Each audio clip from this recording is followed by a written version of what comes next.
Hindi, may gumagalaw talaga. Ayun, nasa loob mga kalapatids. Ayun, oh. Di ba, may gumagalaw siya. Oh, ayun. Kahit i-zoom natin mga kalapatids. Ayun, oh. No, nandun sa likod ng damo yung bayawak. Siya si Idol Madla, nakakahanga, may mga hawak, gandang linyada. Ika'y inspirasyon kung bakit hanggang ngayon ako'y palaging kumakarera. Ngayong araw mga kalapatids, mataan namin yung bayawak na meron dinadali kanina. So ito yung video na kunan ko eh. Ayan, so haba ng video na yan mga kalapatids. Ito na naman yung bayawak mga kalapatids. Ayan oh. Ayan siya, nasa Gedli yan, gumagalaw-galaw mga kalapatids. Yan yung bayawak. Meron siyang tinangay kanina dito sa may damuhan dito. Ayan oh. Hindi ko naaktuhan eh. Pagtingin ko, ayan, nandito na sa loob. Ayan oh, sa loob siya gumagalaw. Hindi ko mahanap yung ulo eh. Pero tingin ko siya ito. Ayan o, ayan o, ayan. O, diba? Siya ba yan? Ulo yata yan, ayan o. May kinakain siya. Tatago siya doon sa may damo eh. So sagad na yung zoom ko, hindi ko na may zoom ng todo. Pata natin yung ulo. Ah, ayan o, ayan. Ulo nga yan, ayan o. Ulo nga, may nilulunok, parang manok.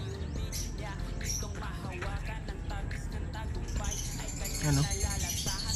Malamang yung manok na maliit dyan, o yung manok na inaano dyan kanina. Yung mga manok kasi dyan mga kalapatids na yung maliliit, parang ibon.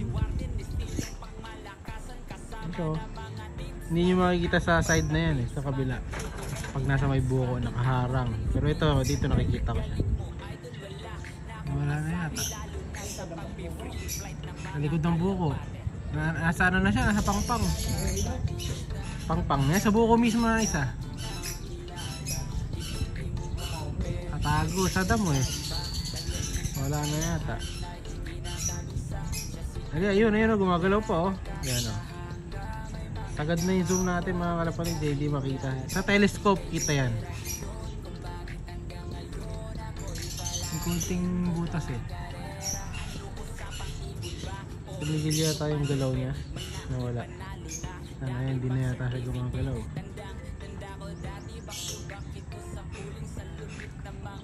Steady na.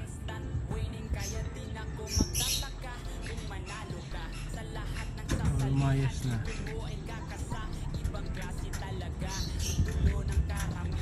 Wala na yata. Sayang dito, kitang-kita ko may hinihila siya dito kanina eh, lakas eh. Kaya na-alarma ako eh. Jingle kasi tayo dito kanina.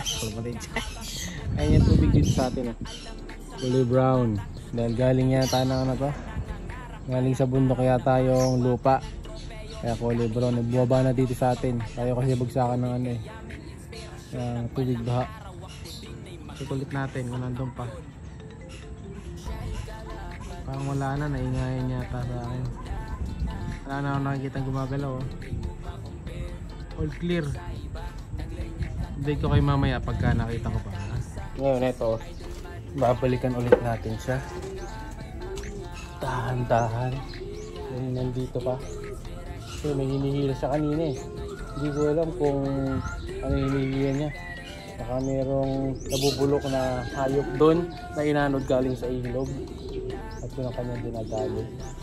Pero parang nandito pa. Dito may tubig. Kita natin. Dito lang yung sa may bandang likod. Nakasteady tayo. Ito may isda nga pala dito. Ayan, no? May bulig dito mga kalapatids. Ayan, may maliliit eh. Pag merong ganyan maliliit, kasamang nanay yan. Sayang. Sira yung ating mga iksay eh, kaya dito yung makapanghuli ng isda ngayon.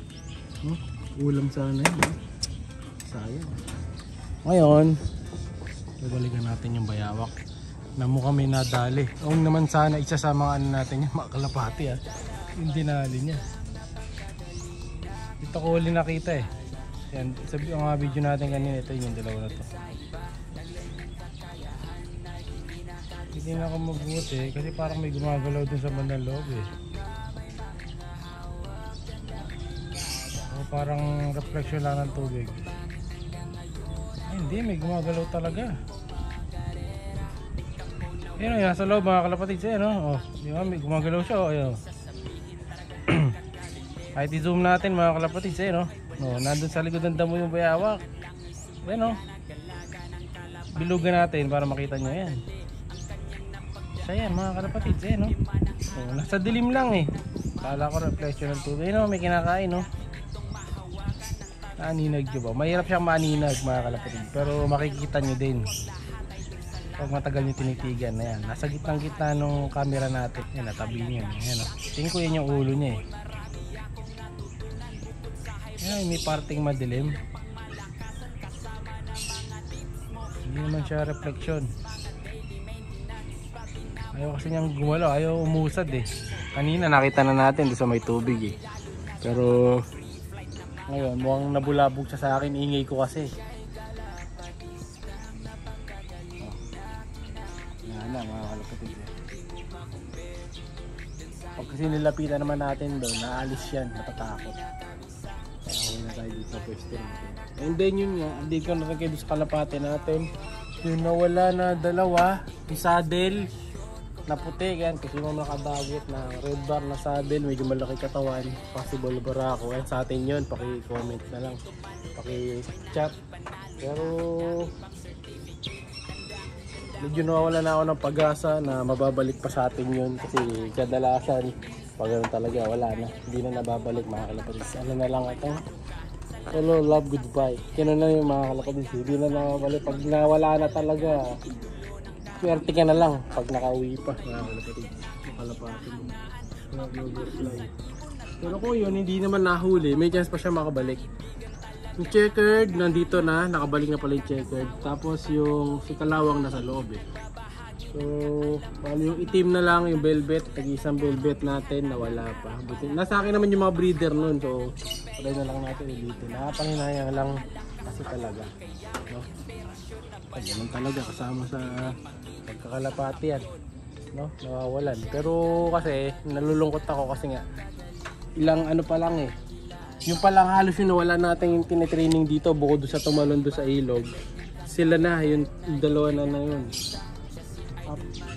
After nung tumalon sa ilog, wala na, nabatter lahat ng kalapati. Yun lang ulit, sa tagal na panahon, yun lang nawala sa atin. Ano lang talaga, timing yan. Siguro wrong timing din kasi medyo lumalakas sa akin kahapon. Dapat hindi na kami nagpawala. Maling mali. Ito na lang tuloy natira sa mga off color ko. Ayan.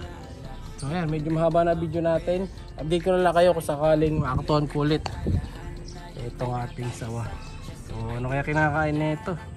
Basura o baka mga kalapati ko na. Bye! Siya'y kalapatistang